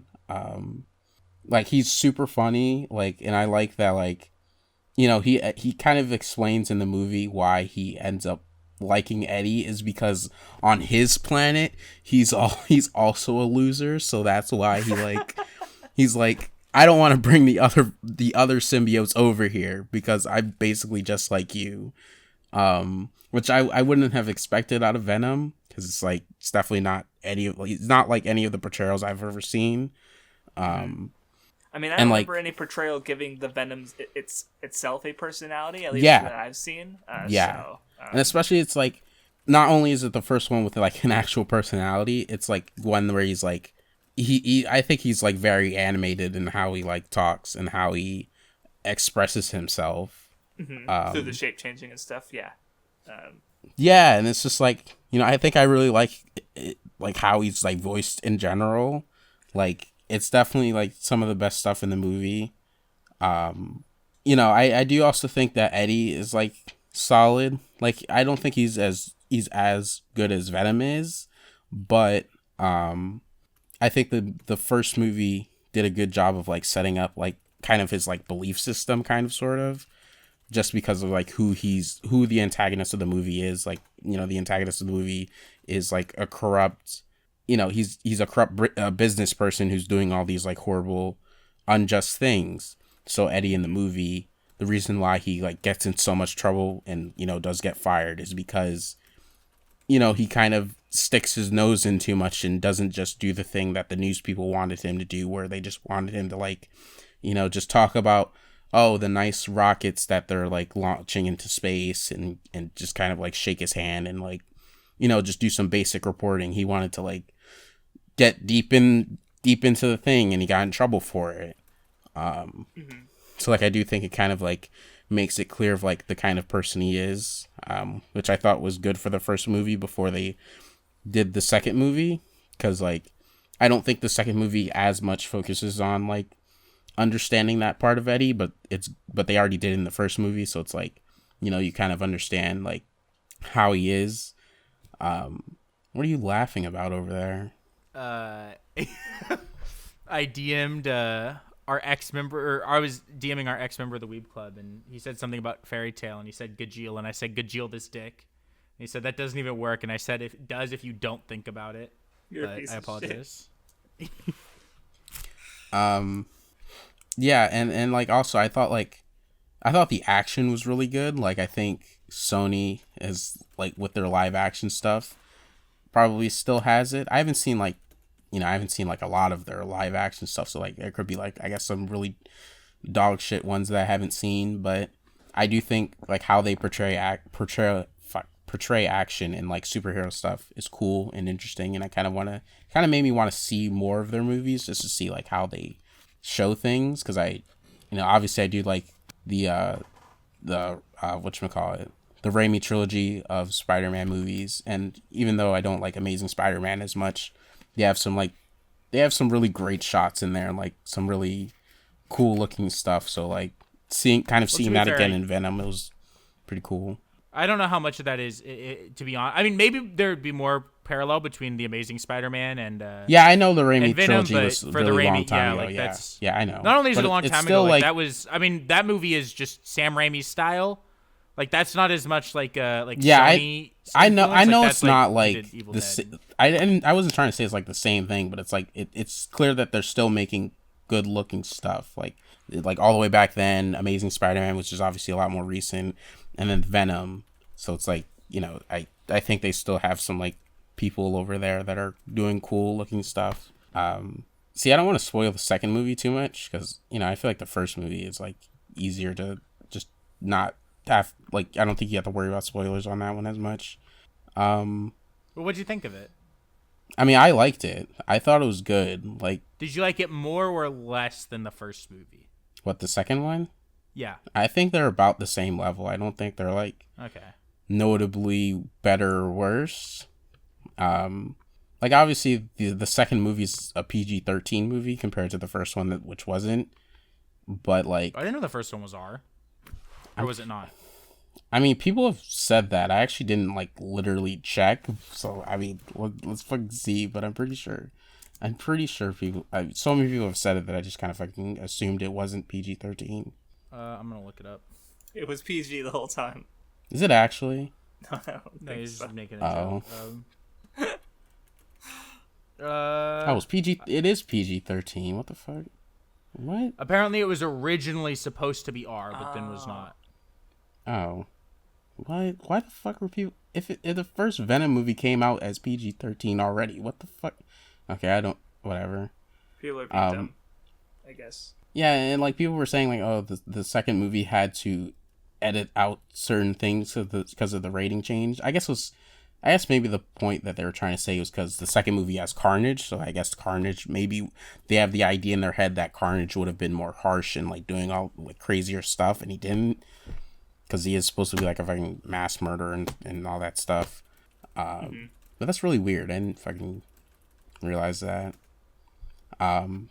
Yeah, I also thought like I do think maybe the second movie could have a better villain, but I'm not entirely sure about that because it's like, you know, I don't think either of the villains are like super great or anything, but I could see how Carnage would offer more of a it offered more of a challenge and more of a fight, and like how the villain of the first movie kind of ended up having the ability to fight Venom was just kind of like, I don't know, it kind of happened, I guess.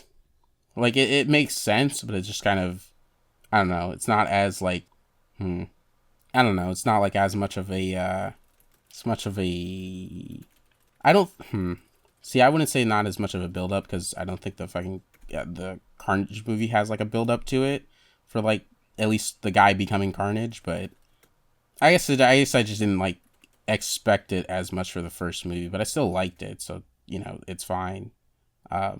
Yeah, I guess the difference between the first movie and the second movie is kind of like the second movie seems like they edited the shots a little differently, because like in the first movie when Venom like bit off people's heads, it was like a little more direct about it, whereas the second movie kind of edits it a little differently, but I don't think it like is major or anything. Like it's still kind of, you know, they're both PG-13 movies, so it's not like super but they crazy in the first one. Downplay it a little bit in the second one. Yeah, like a little bit, but it's not really. Still clearly biting their heads off and like tossing them to the side.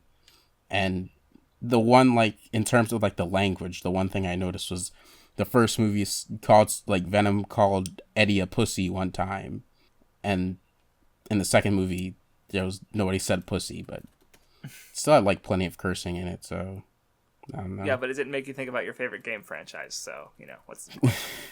True. Shout out to the pussy franchise. I do really want Vindy to fucking watch Venom, hopefully think it's good, because I think I'll watch good. him eventually. Yeah, I was gonna say I do hope when I rewatch them, I appreciate them more. But the one thing I remember that you haven't talked about, or that, you know, is the turd in the wind line is really cringe. The what? Turd in the wind. Turd in the wind? You don't remember that? I think it was like from like the end of the first one, and he's like there's a thief or something in a fucking convenience store, and Oh. Yeah, it's just kind of it's dumb a little. I don't know, something about that I just don't like. Did you at least like Venom's personality? I thought it was really. I think I think I blocked it's the so movie from my easily memory. Oh my god, it's so easily the best part of the movie. Like Venom's actually so good. Oh my, I forgot the whole like in the second movie, Venom goes off like Eddie basically says, "Oh, I'm done with you," blah blah blah blah, because like Venom in some ways break up, makes his life worse, and like obviously he does come to find out they should be together and all these things, and Venom goes off on his own, and he's so like he goes to this party and he's like, and since the party has people in costume, Venom can just walk around and the people there like him, and he's like he goes up on stage and kind of like is making this like kind of in a way cringy speech, but it's like kind of like supposed to be a little cringy, I guess, where he's like it's basically him trying to say he doesn't need Eddie, and then but after he does all that, he goes and sits down in an alley and misses Eddie like right after that. And was like, I wish Eddie could see this or whatever, or could be here or whatever. Like he's so good. Like I don't like I really like him specifically. Okay. So yeah, I thought they were solid movies, and I yeah, think they're like okay. actively kind of better than like some of the very very very very bottom MCU movies. Like it's definitely better than Hulk, better than the 2 Thor movies. I don't remember what the fuck else I have at the bottom, but it's like it's decent. Okay.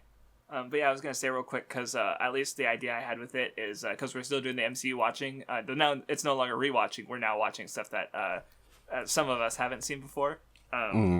So at least the plan I have in mind is because we're gonna catch up after like What If and Hawkeye and whatever else is on Disney Plus. Like maybe if Eternals gets added.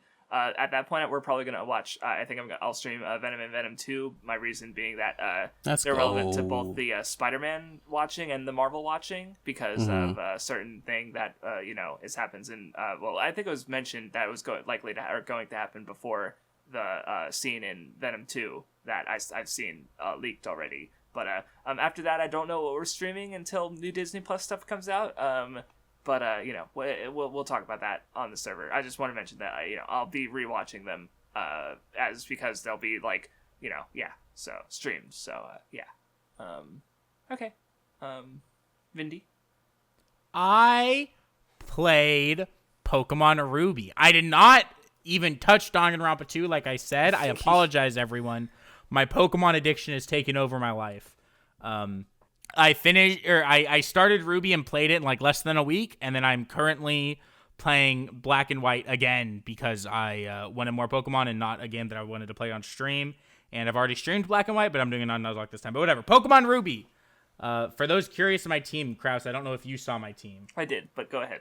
I ended the game with a Sceptile, an Aggron, a Crawdaunt, a Medicham, a Slacking, and a Flygon. Fun team. Some Pokemon that I wish I had used in a different game because one of them specifically I feel like I did not get anywhere near his full usage out because it's cringe. What was it, Crawdaunt? Because he has a high attack stat and no good dark moves that are special anyway. The only dark move he learns is knockoff. Are you fucking kidding me? I almost wish I hadn't used him until whenever I get around to Oras, and then I had it, then. But to talk about, I guess, 3rd gen a little bit. It's hard for me to rank like the 3rd gen new Pokemon because, unlike with like when I first played 5th gen and finished it a while ago, or when I play 6th and 7th gens where I'm not as familiar with all of those new Pokemon. I mean, like the first Pokemon game I played was Fire Red and Leaf Green. And then there was like Diamond and Pearl and Heart Gold, Soul Silver, right? So to me, like the 3rd gen Pokemon are just like Pokemon that have always existed, pretty much. Mm-hmm. So I can't really rank. It's hard for me to rank just the new Hoenn Pokemon. But in terms of other things about the gen, so this is gonna make people really upset. It actually ranks 2nd to last on my gen rankings right now. Because if I had to give my rankings, it would be 2, 5, 4, 8. 3-1. Well, 2nd to last, not having played Gen 6 or 7. Yeah. Right. So my current gen rankings, which is mainly because I think that and I played Ruby because I hadn't finished a Hoenn game before. That was part of why I played. It was like I never finished a Hoenn game, and I felt like I should. And so like on top of that, I was like, okay, well, I never finished a Hoenn game, and I shouldn't go right into Emerald because Emerald's story is an amalgamation of both Ruby and Sapphire, so I should at least play one of Ruby or Sapphire and then play Emerald. So I did that. And my problem with, or not a problem even, because I liked Ruby quite a bit, right? I don't actually have any problems with the game. I thought it was fun. It was a good time, fun little romp. The biggest thing just is that, like, there's nothing I think that Hoenn did outside of just having Professor Birch that, like, was my favorite of any Jin, right? And I think there's something I could say for every other Jin that, like, has, like, my favorite of, you know what I mean? Like, even like Gen 8, there are things that Gen 8 did that I think are super far above what other Jins have done, and I don't think that exists for me with Hoenn. So it's hard for me to, like, really, like, say anything, like, it's hard for me to put it over most Jins, because I think it's just, like, fun and good, but it's not, like, it didn't do anything that really, like, blew my mind or made me, like, super, like, pogged up, you know? Maybe Emerald will change that, but at least for, you know, Hoenn, and that's not to say I didn't like it, right? I like a lot of the gyms. I liked some of the gym puzzles. I like the story with Team Aqua and Team Magma, and I like that, you know, Team Aqua is good if you play Ruby, but then Team Magma is good if you play Sapphire. I think is actually kind of interesting. And I like the story and stuff. And I also enjoy, you know, I enjoy lots of things. I do want to touch on one thing that I've heard as a criticism against Oras that I don't understand. Because I've heard people complain, and I've heard this from multiple people, complain about, like, at Oras, one of the reasons they don't like it, and it's such a dumb reason anyways, but... Gen 3 in general? No, specifically Omega Ruby Alpha Sapphire, Okay, gotcha. is when you reach the point where you're at, not Pseudopolis, I think, but the town before that. Moss Deep? Moss Deep, yeah, and then you have to go back to the town where the port is. Yeah. Slateport, right. Slateport, yeah. I was about to say Streetport, but I think that's from you're going to bring up how people complain about how you can just instantly go there? People complain about how, like, Omega Ruby Alpha Sapphire instantly takes you there. But when you do that in Ruby, you have fly. The game automatically gives you fly. You can just fly back. You don't have to take that water route that takes you all the way across, like, the Jin. Like, there's no... Like, that argument's so dumb because when you play the real game, like the original game... When that happens, you know what? I didn't take the long water route. Because water routes in early gens fucking blow dick. You take 2 steps and there's a wild Pokemon. You take 2 more, there's another one. And they're really big. Like, you'll notice if you look at the map comparisons, they are way smaller in Omega Ruby and Alpha Sapphire. And you surf, your movement speed is faster. So it's like, they're almost tiny in those games. I went to Vibrava, I picked Fly, and I flew my ass there, right? I was not fucking around. And some of it with 3rd gen, I do think was just that because I play the 3rd gen versions, and in some ways I have been spoiled, especially just coming off of... Because I think the complaint is less about, like, having the option and more about not having the option. Because, like, you chose to fly there. You could have chosen to take the water route and get more experience and level up your Pokemon more. You didn't have that freedom in Omega Ruby and Alpha Sapphire. Yeah, you did. You could say no to the characters when they ask you. I haven't played it. Never mind. So yeah, you could. Okay, then they always be like, do you want me to go with you or something like that? And look, there was one option they didn't give you. That was really dumb and it pissed me off and it was the last time I played the game. But it's like at the very end anyway, so whatever. 1 second. Okay, yeah, and so that was like that was part of it. I also, though that water route is so long, and look, I do think in some ways I have been spoiled by some of the, because I played Sword and then Brilliant Diamond and Shining Pearl, and then even fucking like 5th gen is like the one I played before that, which has some newer stuff. 3rd gen's got some old shit in it that, you know, no, you could kind of live without. Yeah, you asked me, I was like, hey, like, you know, is in older Pokemon games is getting, or you were just bringing up this option of like Pokemon not necessarily getting good moves as they level up and stuff, because you were thinking about Crawdon and now he doesn't have any dark moves, and I'm like, wait, your Pokemon get moves? Because I've been playing Pokemon Red, and that's part of it. Fuck. I know this. I know everyone knows this. HMs are dog shit stupid. Fuck HMs in the way they are in 3rd gen. The fact that I caught a Wingull and I was like, oh, this is perfect. I can teach him Surf and Waterfall and Dive, and then I only would have to teach like Surf to Crawdon and I can save his move spots. Nope, Wingle couldn't learn them. So this late into the game, I was like, you know what? Fuck it. Crawdon, I'm going to teach you Waterfall and Dive and then just go everywhere on the map I need those to do. And then I'm just going to delete them and teach you TMs. And that's what I had to fucking do. Because, like, the game, forces you to, like, have these HMs and you can't get rid of them easily. You got to go to the fucking move deleter. I am not, you know, and don't get me wrong, still a good game, but there's some just, like, third-gen stuff that's just, like, you know, not in love with it. You're definitely never going to catch me saying that third gen is the best gen. Gameplay wise, or that like it fell off. I mean, I think nowadays most people probably say fourth or fifth gen is like when Pokemon peaked. But you know, I was just gonna say my thoughts on HMs. I think it's pretty okay in Gen 1 when you only have 5 and they're pretty varied. The problem is when they give you fucking 3 water moves, and it's like, okay, here, your water Pokemon, you either have to like use an HM slave or your water Pokemon has one non-water move. So suck a dick, I guess. Right? And sometimes you want that Pokemon like if a Pokemon has like a specific like a special move, right? Like Crab Hammer, right? Or whatever it is. I wanted to keep on Crawdon. So there was a period in the game where Crawdon had 4 water type moves because I wanted him to keep his signature move. And he had to have 3 water HMs. Right, so it's like, it's annoying, right. Where, like, because again, playing through Gen 1, I actually think, like, except for, like, strength, I think, yeah, the other 4 HMs have, like, a utility. Like, the AI can't deal with fly or moves like that, even though they're terrible competitively, but they're actually, I find them fairly useful in game. Flash has utility, especially if you're catching legendaries, because you blind it and they can't hit you with their really high damage attacks. Cut, I like to give to my grass Pokemon, and now in grass on grass battles, he has a normal attack that he can hit neutrally where they can't do shit against you, and Surf is just the best HM. Right, because it's a really strong water move. So, you know, I'm fine with the HMs in Gen 1, but, like, yeah, when they give you Waterfall and Dive and deal with it, motherfucker, it's like, oh, come on. Yeah, not a fan. And I do like the way that, like, the HMs open up the map by getting badges. Oh, no, yeah, they're good for the exploration, but that's also accomplished in Gen 7 with Ride Pokemon. That well, I think the way that I my favorite use of it is actually Brilliant Diamond and Shining Pearl, because it is a little awkward at first, but I like it because you still get the HMs that can teach the moves you want to teach to Pokemon, right? I can still teach Fly to a Pokemon, I can still teach Surf to a Pokemon if I want those moves, right? But they're not when I go to use the HM, a wild Pokemon comes in and uses it.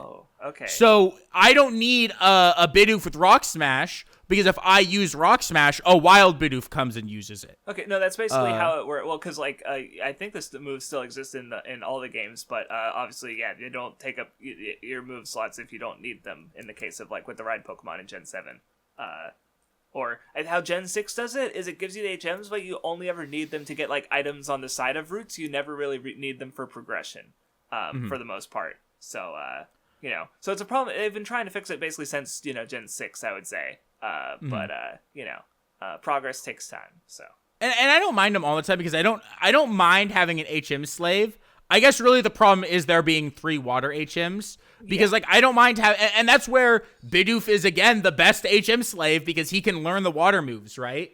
That you don't want to, right? Because you can teach Surf to your main water type, and then you can teach Bidoof Cut, Rock Smash, or Bidoof, yeah.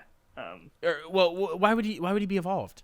Okay, I didn't know that because he's the water type. So I Bidoof still learns him. Okay, I wasn't sure. So okay. So you can teach Bidoof then Cut, Rock Smash, Waterfall, and whatever the other one you want is, right? Dive, yeah. Dive. I don't think Dive is in. Oh, 8th gen. Oh, I thought you said we're talking about Gen 3 still. Oh no. Or not 8th gen. Sorry, 4th gen. Yeah. That's what I meant. Right. So and those are just minor things that I don't love about like 3rd gen. But again, I did really like Hoenn still. Like I did really enjoy the game. I had a fun time. I'm excited to play Emerald and to play Omega Ruby at some point. I'm not going to jump right into Emerald, right? Because like I just fucking finished. Wouldn't you play Sapphire to have something more different, or do you already own it? Because I figured you'd want the game different. I don't own any of them. I'm emulating them all. Okay. But why would I play Sapphire if it's largely the same game? Like even if the story's a little bit different. Same than Omega Ruby compared to Ruby. Oh, I just said Omega Ruby because when you say Omega Ruby Alpha Sapphire, that's the first one you say. Saying, I haven't decided which of those two I'm gonna play yet. I was just saying. Well, yeah. I thought you were suggesting I play 3rd gen Sapphire.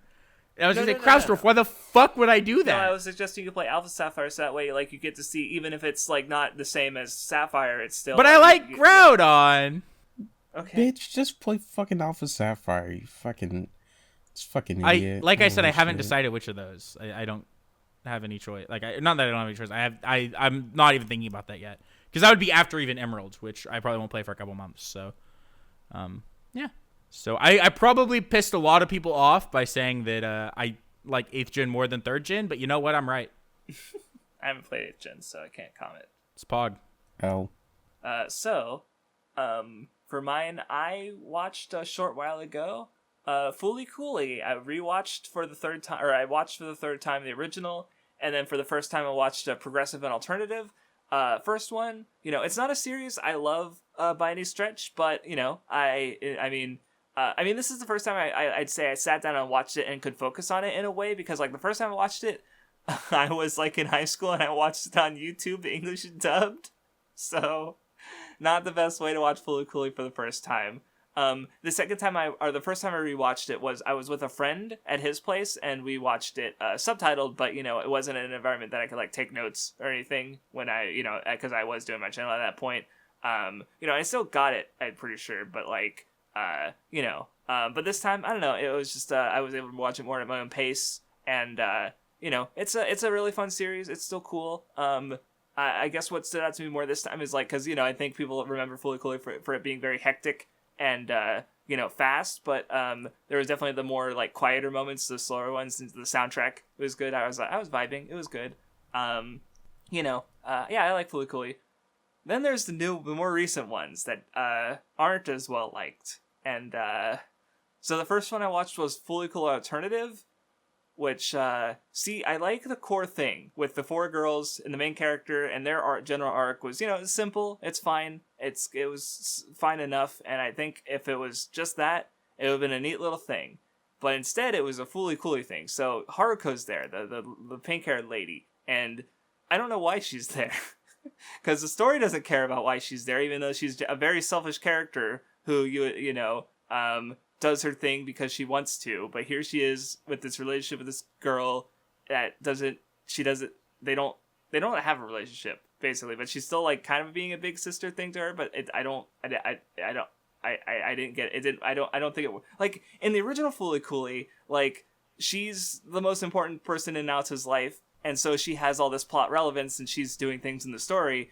In Fooly Cooly Alternative, has the same like story relevance, but she doesn't matter to the main character's arc at all, to the point that in the big climax and after, like, Haruko doesn't do anything, and then she's not even there after that. Like, she's not, literally just does not have a reason to be in the story, and she just is, and that really annoyed me, and I didn't like it at all, even though I thought, like, it was too much like Fooly Cooly, and I would have rather it was something different, or something more different, and then I watched Progressive, and I kind of got that, in that something that was, like, or at least using the Fooly Cooly elements better, in a sense, where, because it, like, Haruko is literally split into 2 characters, and that's sort of used to explore 2 sides of her character. She actually has something going on with the main character, who is, cute, and she was fine, and, like, it's actually, like, trying to match up to Fooly Cooly, or do its own thing in a way. Like, episode 5, in particular, was visually interesting, and, like, there's a gag in the original Fooly Cooly where they do, like, the manga thing, visual. Have you guys watched it?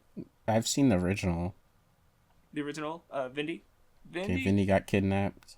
Fucking rat napped. Vindy? Is he okay? Vindy? Did you get caught in a rat trap? What's going on? I've been trying to get your attention for like a minute or 2. I had to go pee. Oh, okay. I'm sorry, what's going on? I was just asking have you seen Fooly Cooly? The original series, yeah. Okay, yeah, so you guys remember, yeah, there's... I'm so sorry, I didn't know you were trying to get my attention. I had to go pee, but you were talking, so I just stood up. Yeah, Craftsdwarf doesn't matter, you can just leave, it's fine. Okay. No, I had to pee, I was gonna piss myself. Anyway, so yeah, there's a whole manga sequence, but I was saying how in Fooly Cooly Progressive, instead of it being a really fast-paced manga sequence, it's like slower and during a more emotional moment, which I thought was interesting in a way that it's like taking what Fooly Cooly is doing, but instead of just being beholden to it, like I thought Fooly Cooly Alternative was doing with its Fooly Cooly elements, it's actually trying to do something else with it, like, and still like maintaining its Fooly Cooly identity in a sense, but do it like meaning it in a different way, I guess. And I still didn't like alternative. I wouldn't recommend it, or progressive rather. Progressive was the good one, or the better one. Alternative I didn't care for at all.